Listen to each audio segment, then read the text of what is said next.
You meet someone, and something feels different. Not just attraction, not just chemistry, but a pull, deep, quiet, and ancient. It's not loud, it's not obvious. It's not the kind of spark that burns fast and dies quickly. It's a recognition, like your soul already knows him, like your unconscious remembers something your mind forgot.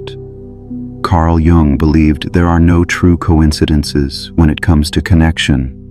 The people who enter our lives are reflections of what lies beneath the surface, messengers from the unconscious. And when a connection goes beyond the surface, it's worth paying attention, because it may not be random, it may be aligned. But how do you know? How do you know if he's just another chapter in the same story, or the one your soul has been calling in?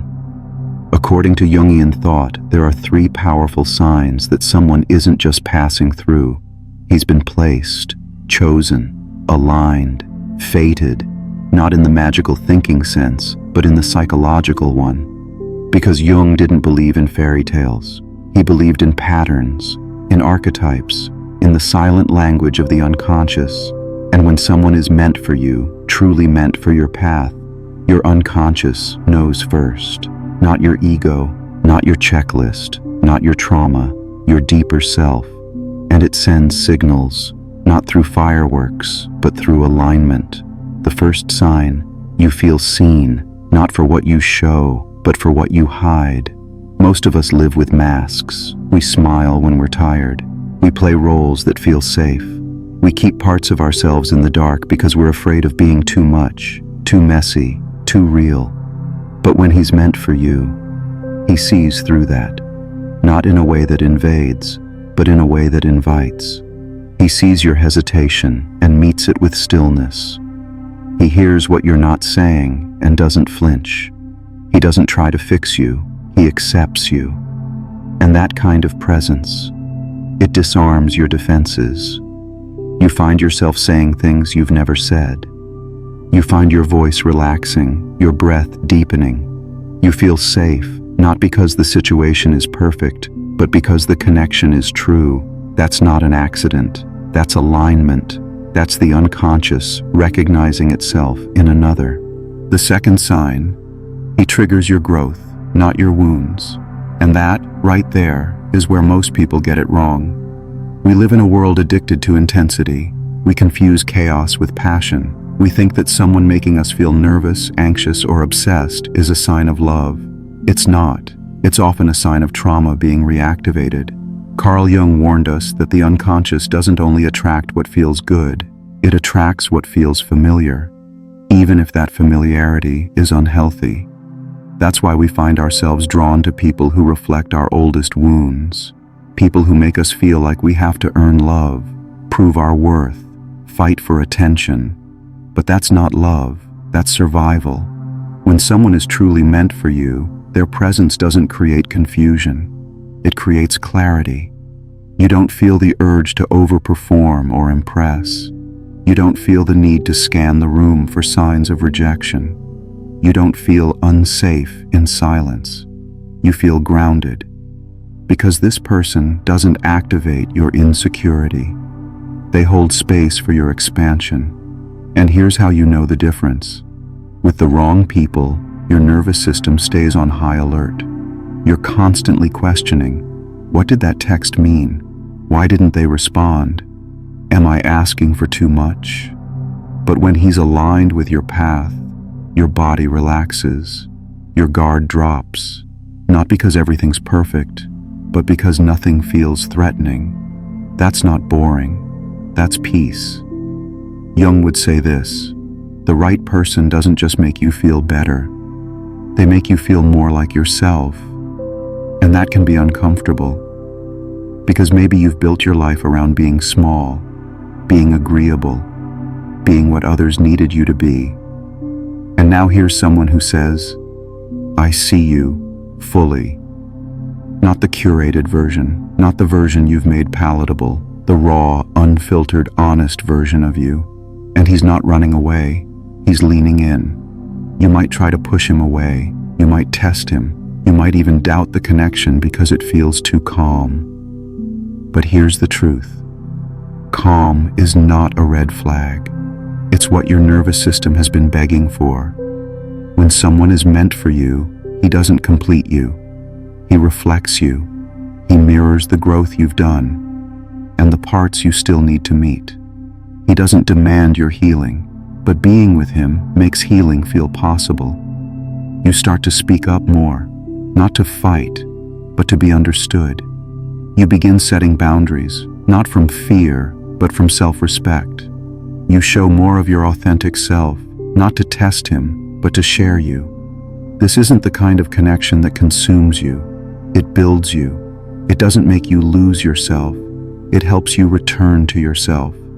And here's something Jung deeply believed. Growth doesn't happen in chaos. It happens in safety. The unconscious only brings forth what you're ready to face. So when you meet someone who doesn't confuse you, who doesn't drain you, who doesn't make you question your worth, that's not a sign to be suspicious. That's a sign that maybe, just maybe, your inner world is finally aligning with someone who meets you there, not to fix you, not to carry you, but to walk beside you as you rise. The third sign? You feel pulled toward something deeper, something beyond logic, beyond control, beyond the ego. When he's meant for you, it doesn't feel like a fantasy. It feels like a remembering, like your soul is finally exhaling. Carl Jung believed that we don't meet people by accident, especially the ones who change us. He called it synchronicity, meaningful coincidences orchestrated by the unconscious to bring about growth, healing, and alignment. So when he walks into your life, it's not just timing, it's timing with meaning. And even if it doesn't make sense, even if he's not your usual type, even if the situation seems impossible, there's a pull, not obsessive, not desperate, but sacred. You feel like you're being guided towards something your mind can't explain, because this connection isn't about what looks good on paper, it's about what feels aligned in your bones. And that alignment, it shows up in the little moments. You think of him and he texts. You're about to speak and he finishes your sentence. You sit in silence and still feel fully heard. There's flow, there's rhythm, there's an unspoken understanding. And it's not about perfection. You may disagree, you may hit rough patches, but the foundation is solid because it's built on presence, not performance. He doesn't run when things get quiet. He leans in. He doesn't disappear when things get hard. He stays grounded. And more importantly, he sees you not just for who you are, but for who you're becoming. He doesn't just admire your light. He honors your shadow. He doesn't just love the parts of you that are easy.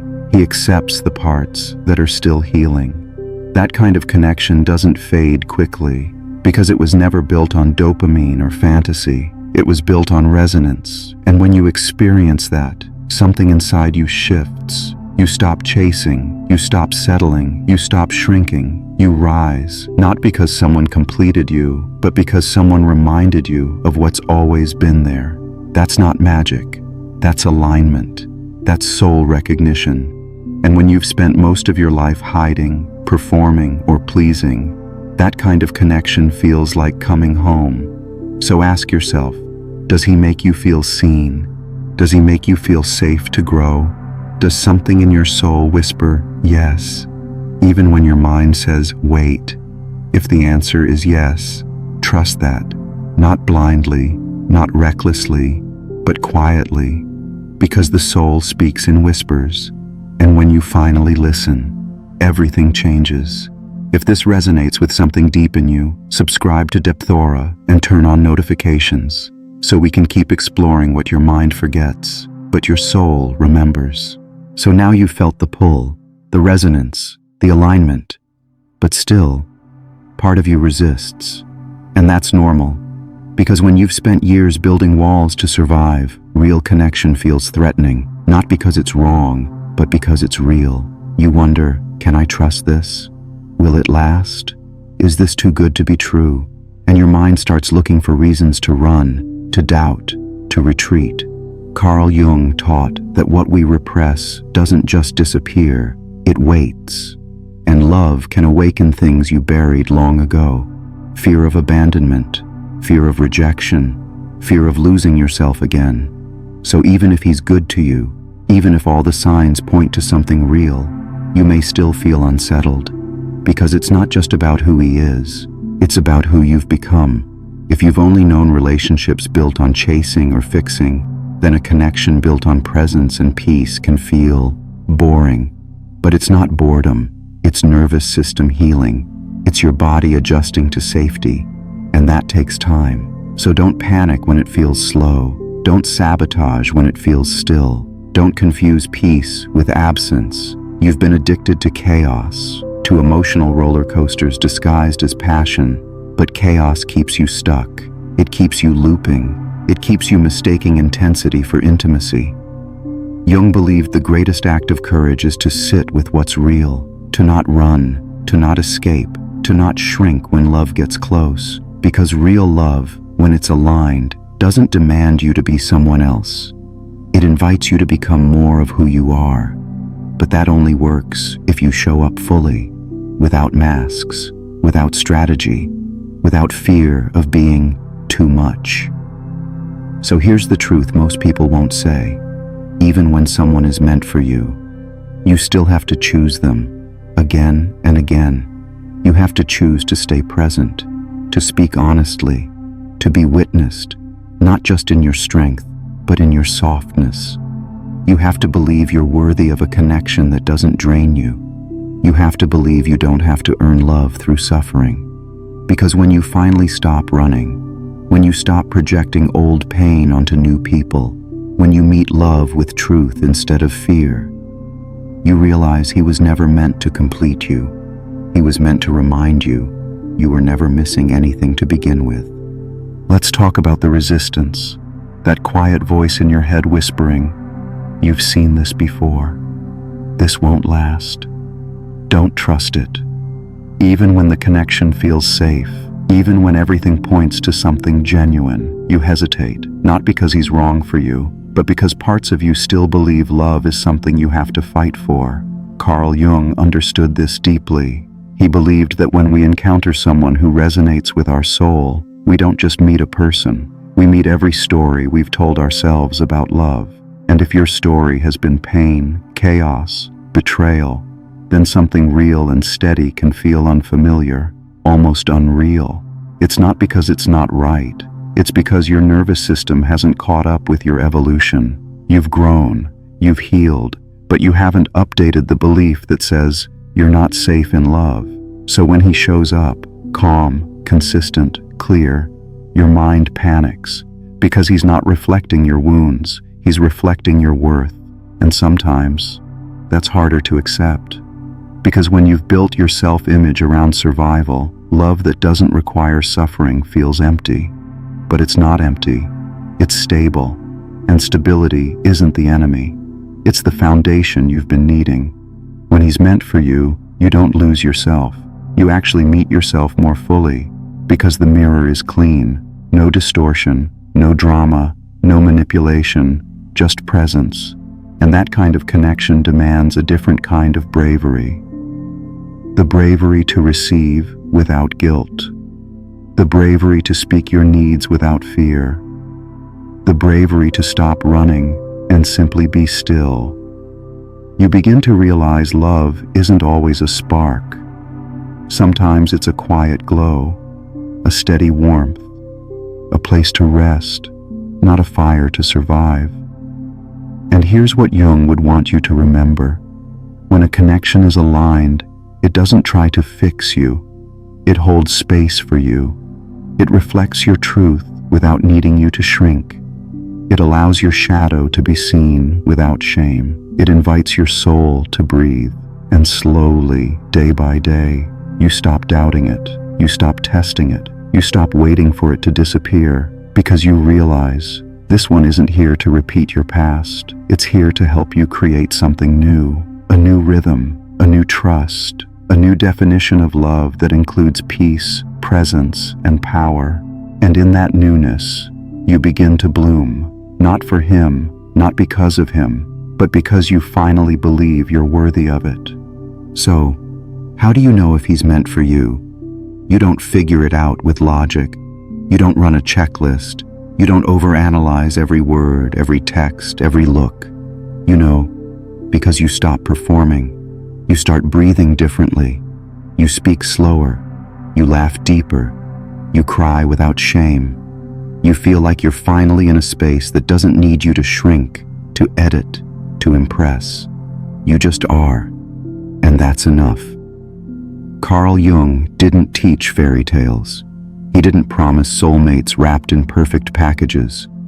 What he gave us was harder. He gave us truth. The truth that the unconscious brings people into our lives not to fill us, but to awaken us. The ones who are meant for you will not try to complete you. They'll reveal what was already whole. The ones who are meant for you won't rescue you. They'll walk beside you while you rescue yourself. The ones who are meant for you will not burn you out. They'll remind you what it feels like to live without armor. And that's the real test. Do you feel like you can take the armor off? Do you feel like your silence is safe here? Like your emotions won't be used against you? Like your shadow won't be shamed but witnessed? That's the moment you know. Not because everything is easy. Not because you never disagree, but because even in the hard moments, you stay connected, you face, you don't flee, you grow, you don't collapse. Jung would say that when the soul recognizes another, it doesn't shout, it doesn't demand, it simply remembers. And if you're lucky enough to meet someone like that, don't run, don't sabotage, don't hide, stand still, look inward, and ask yourself, do I feel more myself around this person? If the answer is yes, don't take it for granted, because real connection is rare, not because people aren't out there, but because we rarely allow ourselves to be seen. So maybe this isn't just about him, maybe this is about you, finally ready, finally open, finally choosing love that doesn't require pain to prove it's real. You are not too much, you are not too late, and you are not alone, not anymore.